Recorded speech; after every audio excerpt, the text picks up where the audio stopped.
thank you very much for attending. We're going to jump into the heart of this program. Give you just a small little background about myself. I was a former actuary, which is an insurance company's mathematician. So I have a degree in math, and variable annuities, insurance products by definition are somewhat complex. I mean, there's some simple ones, there are some moderately complex ones, and then there are some super complex ones. I would consider a variable annuity to be in the moderately complex category. And I'm focusing simply on variable annuities. There are multiple kinds of annuities, which I'm going to get into and kind of give you a little bit of a higher level view. And then focus in on what the topic of the day is. There are 4 types of annuities, generally speaking. There are immediate annuities, and I'm going to give you just a basic understanding of an immediate annuity. You are, as the consumer, as the policyholder, are laying out a chunk of cash, and you are giving it to the insurance company, and the insurance company is immediately setting you up on a payment system, almost like a pension. So it's a chunk of money that you've invested, and then they're promising you a payment for either a period of time, which they call a certain period, or a minimum period of time, which again is the concept of a certain period, or it can be a lifetime payment. So you can get a monthly payment for life, and the insurance company takes the risk that you live too long. So it's the opposite kind of risk that an insurance company takes when they sell you life insurance, which is that you die too quickly. The annuity is the other side of the equation, that you live for a long, long, long time collecting more payments than you funded through your initial premium. A deferred annuity is pretty similar to that immediate annuity, except for the fact that it doesn't kick in until some future point in time. In the meantime, your money is given to the insurance company and it is earning some interest. It's called a crediting rate. They're giving you some credit for having given it to them early. At some future point in time, you trigger, the deferral is over, and you then trigger payments. Essentially, it converts itself into an immediate annuity at that point, and you're getting a payment. The third one is moving into what I would describe as a more complex structure. Immediate annuities and deferred annuities are very simple. They're not a complex thing. You are giving money and they're going to promise you a payment for life. An equity indexed annuity is a third type of annuity, and it is essentially tied in some way to the investment markets, but it has what I would describe as almost like bumpers when you're bowling. They're creating bands of how much you're going to participate in the stock market and how much you're going to go down, for example, from the stock market.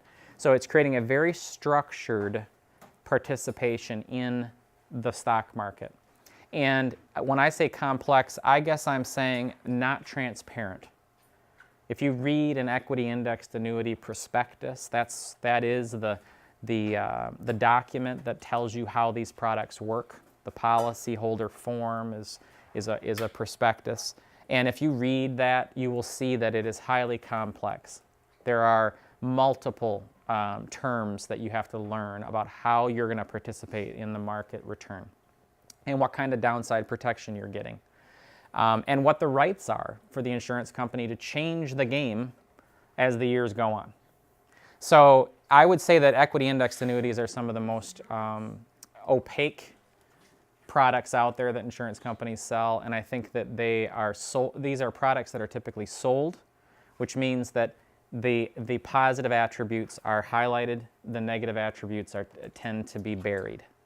And I don't mean that, and I'm not saying that with malice towards any salespeople. What I am saying is that it's a difficult thing for a consumer as well as professionals to understand what the implications are of the policy features. So equity indexed annuities are not the topic of the day. It would take a little bit longer. A couple years ago, I did a program on this, and I lumped in equity indexed annuities along with variable annuities, and it was a more complex program. So what we're going to talk about are variable annuities. And variable annuities are simpler in the sense that at the very center of this product, you're essentially giving the insurance company money, And then you're choosing to invest your money in what would look a lot like a regular old mutual fund. So I'm talking about an equity mutual fund, which is a fund that invests in the stock market, or it'd be a bond fund, or a combination of these things. So you are essentially investing like you would in your trust account, or joint account, or individual account, or IRA account. And it will go up and it will go down based on how the market performs. It has features and additional things called riders, which we'll get into, that help to protect, to a degree, the downside of the portfolio, but only if you follow certain rules. I'm going to go through 4 things that I think you should be aware of when it comes to variable annuities. It also applies to equity indexed annuities, but within variable annuities, these are 4 aspects that I want you to focus on. First and foremost, when you are buying a financial product and somebody, an insurance company, is making a set of promises to you about the future, and it's a product that is sold by commissioned salespeople, representatives of that company, you have to understand they're getting paid, those agents are getting paid money. And these insurance companies have to have money to pay them. And what they do is they actually develop what's called a surrender charge. It has a longer name. It's called a contingent deferred sales charge. Contingent means that it only kicks in if you leave early. Typical periods of a surrender charge period, meaning that it's a cost to you if you were to leave too soon, would be somewhere in the range of 7 to 10 years. The shorter the period in the policy, the likelihood is that the commission rate that they're paying the salesperson is smaller. The longer it is, it typically means that the insurance agent or representative, who may look like an investment person, may look like an insurance person, may look like someone who works at a bank, you really can't, they don't all look the same. But they are agents selling a product. The longer that surrender charge lasts in the policy, the greater the commission, typically speaking. And they have, again, I don't sell these things, so I'm speaking slightly out of school, but I believe that they have the ability as an agent to choose shorter surrender charges, smaller surrender charges, or longer and larger. And all of that depends on what kind of a commission they may or may not be earning. So it's important, if you do talk to someone about a variable annuity or other types of annuities, that you understand the compensation system and understand the choices that are being presented to you as a consumer. These are not charges that you have to pay, but what you have to do is play by the rules, which is stay for quite a long time in the policy. The investment part of it is, I'm really going to focus on fees here, and this means that this talk is not going to be talking about particularities of certain products out there. This is going to be a high-level discussion about the fees, because I think once you understand the fees, and we'll talk a little bit about other aspects that are the reasons people buy these products, I think then you'll be educated to analyze the product in a fuller way.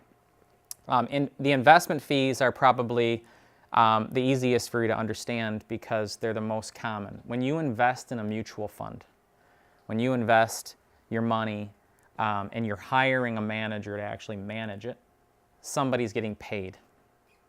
And it's a management company is being paid, as well as the people who are distributing the mutual fund for you to know it even exists. There's a sales aspect to it, a marketing aspect to it.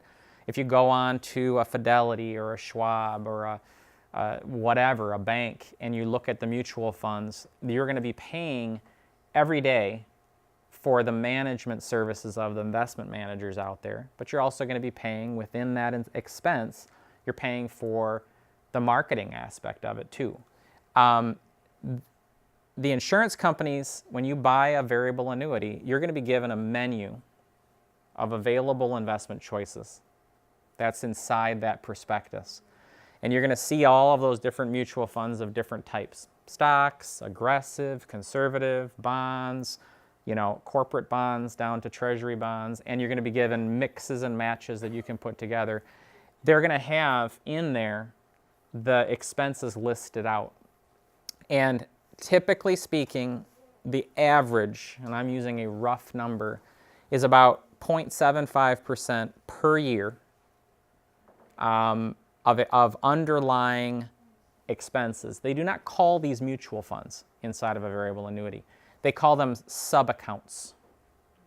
Different phrase, different word, same exact concept. Your money is going into a pool with other shareholders and it's invested, and there's the return, but there's also the expense of it. So these sub-account fees can range close to 1% per year.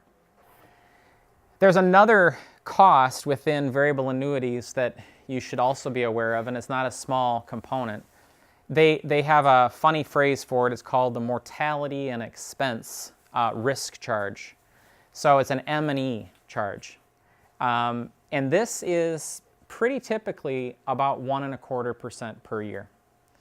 And when I say 1.25% per year, I mean if you put in $100,000 into the variable annuity, this is $1,250. If you put in $200,000, it's $2,500. And this is just the M&E charge. There's also the sub-account or mutual fund charges too.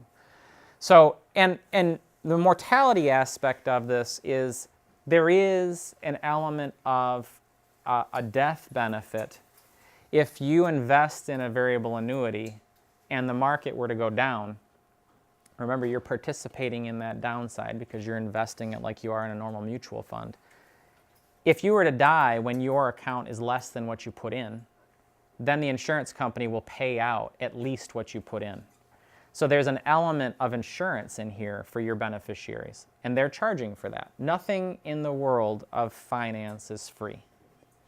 That's, probably a pretty good rule to remember. Nothing is free. You're paying for it somewhere. You're just making your choices as to what you want your products to look like. So there is no free lunch. So 1.25% for what's called a mortality and expense charge. Then there are the typical maintenance fees. Honestly, I don't know what the justification is for any of this, but the reality is the range can be as low as 0.1% per year up to 0.3, 0.4% per year. So 0.25% is a pretty typical charge. And this is for keeping track of your account balance and hiring people to create statements and whatever else they want to allocate the fee toward. But it's a record keeping or accounting fee of 0.25% per year. So these are 3 of the expenses.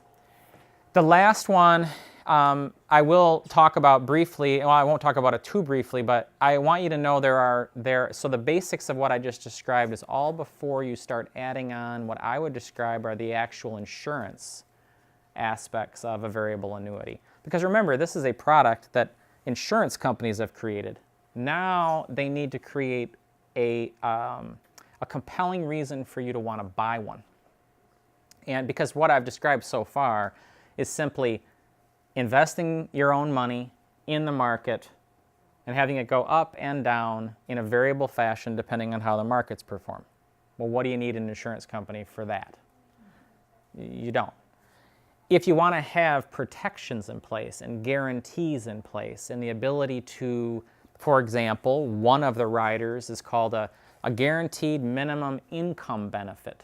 It's a rider that you purchase for approximately 1% per year of your balance, so it's another added fee, to guarantee that even if my portfolio were to not perform well, I have another value. It's called a phantom account value. A benefit base is the actual phrase for it, benefit base. They actually say, give us $100,000 and we will let you invest it in a mixture of stocks and bonds, and they actually do stipulate the mixture for you.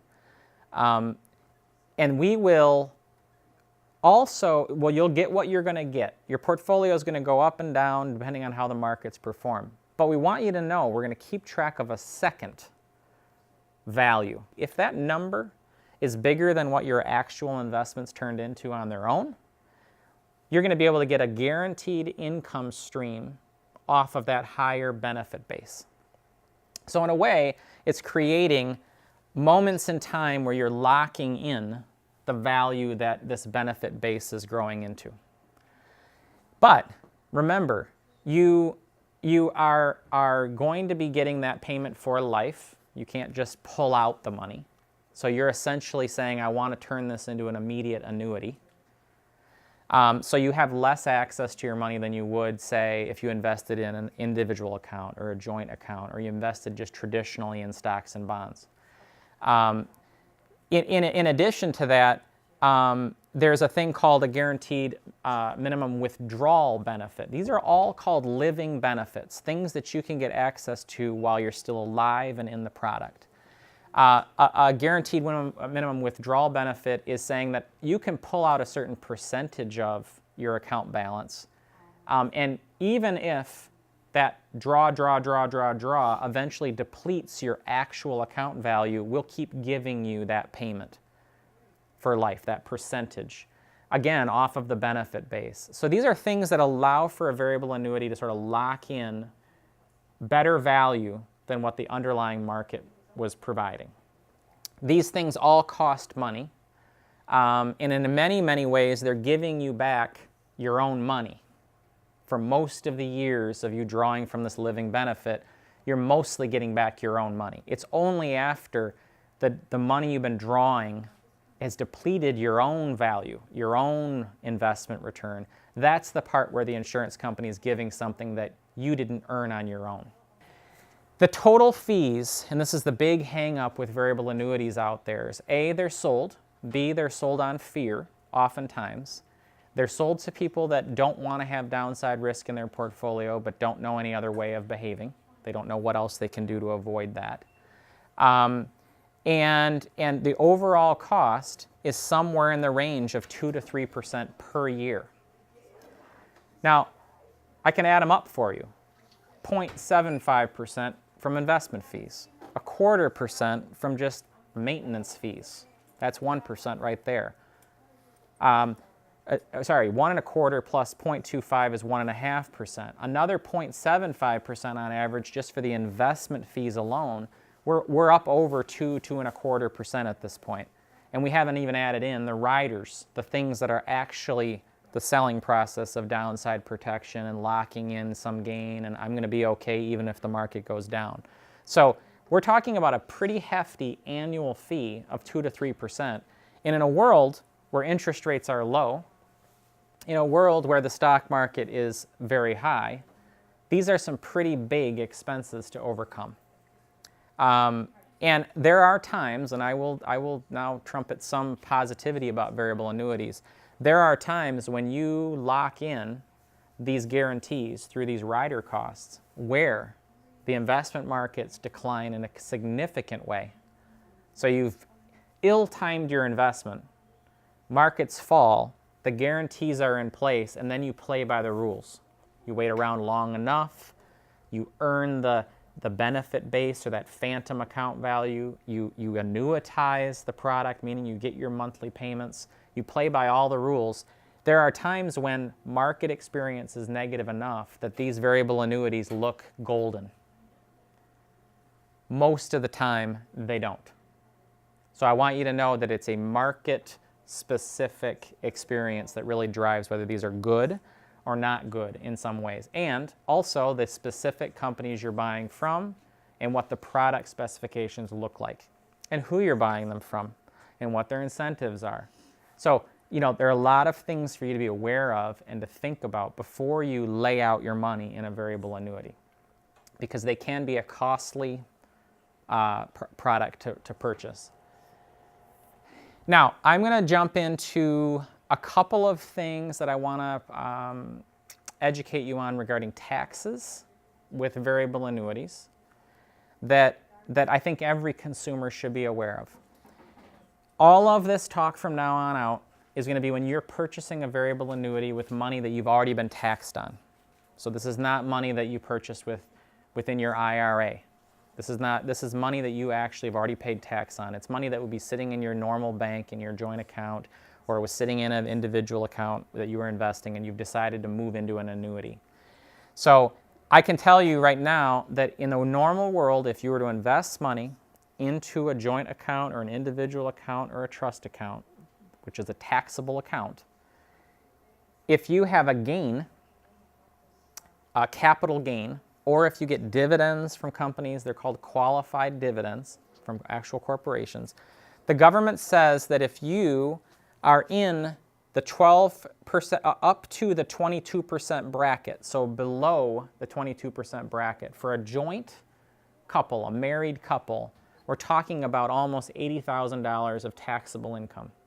So this is not an insignificant income level. Any income that you earned within that first 80,000, if this is where you rest, 80,000 or lower, qualified dividends, long-term capital gains are taxed at 0%. If you have those exact same gains inside of your variable annuity, so you say you invested the same money, it's after-tax money, you purchase a variable annuity, it goes up in value, you later on decide that you're going to cash out this policy or begin to get payments on this policy, all of the gain and all those dividends from those companies that you're essentially investing in, that all comes out as ordinary income, and you will be paying tax likely in that 12% range. So you go from a 0% tax on dividends and interest, dividends and capital gains, and you are now taking that same exact money, putting it inside the variable annuity insurance wrapper, and when you pull that money out, it's taxed at ordinary rates. It's a downside of variable annuities because you're converting something that could be tax advantaged into something that is lesser. The benefit, of course, of the variable annuity is that while it's making gains, the government's not taxing. So it's in a deferral state. It's just when you start to pull the money out, when you actually utilize it, you're going to pay ordinary rates. So it's something to consider and it's something to think about. I gave you, by the way, on this chart, I crossed off some numbers to show you that, the tax code changed very, very recently. Small declines in terms of the overall tax rates. And that's a whole different discussion, which at some point maybe I will talk about. The other thing I want to talk about with taxes is that I want you to know that if you invested money in that individual account or joint account or trust account, and it's taxable money, and you were to invest in a company or a series of companies and up they go over the course of time and you don't sell them along the way, and you have a big gain sitting there, when you die, your heirs will get those same shares, and the government says, okay, we're resetting the cost basis, the tax basis, up to the value of the date of your death so that your heirs don't have to pay that gain. They can then sell those shares anytime they want, and when they sell those shares, there won't be any gain at that point. The only gain that they would pay is if it continued to go up after your date of death. It's called a step up in the tax basis. That doesn't exist. If you put money into a variable annuity and it goes up and up and up and up and up, and then your heirs inherit the variable annuity, they will have that gain when they draw that money out. It will be taxed at ordinary income rates, not at capital gains rates, not in the 0% rate if their income is low enough, and they won't get any step up in basis. So there are downsides from a tax perspective within variable annuities relative to investing it more traditionally in an individual account or a joint account or a trust account. Now, I'm going to talk about alternatives that are what I would describe as basic, common sense, simple ways in which you can combat the reason that you're attracted to the variable annuity to begin with. So, I guess the rule in life is look for the simplest solutions before you go to the complex. Look for the solutions that are clearest in your mind as opposed to going to something that is more opaque. And once those alternatives don't meet your needs, then begin to move out the spectrum of complexity. I think that's kind of the general rule. First, asset allocation. If you're concerned about your portfolio going down too much, it may be that you're taking too much risk in your portfolio to begin with. And the way in which you combat that, multiple ways. The first test is what kind of asset allocation do you have in terms of stocks and bonds and cash?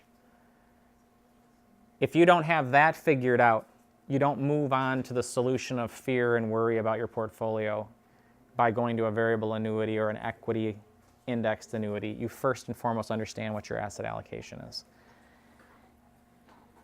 Secondly, you need to think about your stress on your money relates to your ability to fund your life.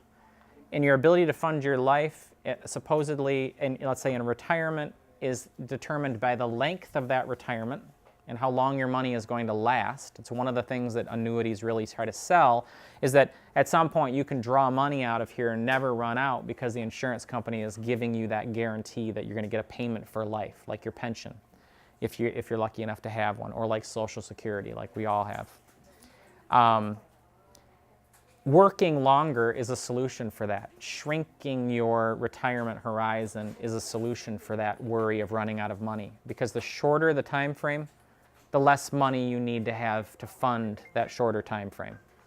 So working longer is a solution. It is not a solution that everybody has access to. Health, job changes, the economy at the time, these are all things that are some of these things are outside of your control. But if you're lucky enough to have a job that is mentally engaging, lucrative enough to spend the time doing, I think that my general rule is work longer if you can, because I think that people need to understand that retirement horizons are growing, people are living longer. The healthcare system is making it so that we're having healthier, longer retirement years. Working, I think, is a really beneficial thing on many, many, many levels. So that's one other solution that you can look to try to combat the fear of running out of money as well. Budgeting is an obvious one, but you'd be surprised the number of people who have absolutely no idea what they spend their money on, or what they need. And I think when you're really looking at a concern of I'm going to run out of money, you should look at what that outflow is as well. It's not just the inflow, it's the outflow.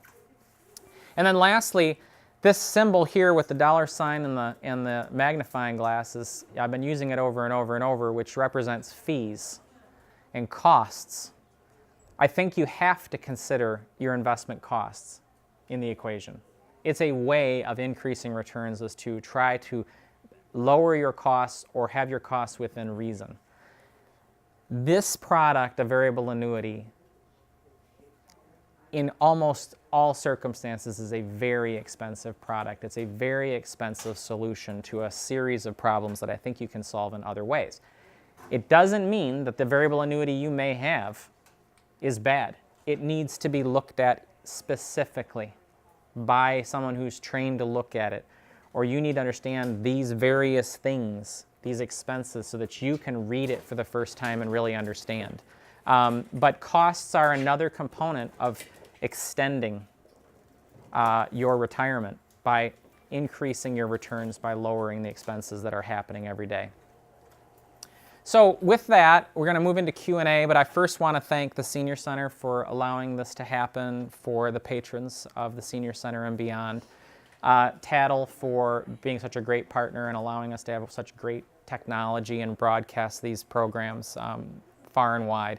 And now the Leland Township Library, who's been, it's going to be, I think, a really great partnership to introduce, I think, education in this way to a whole different region. And then finally, Up North TV for being who they are and allowing people to be able to watch this from the comfort of their own home. So with that, thank you very, very much, and I'll open up Q&A.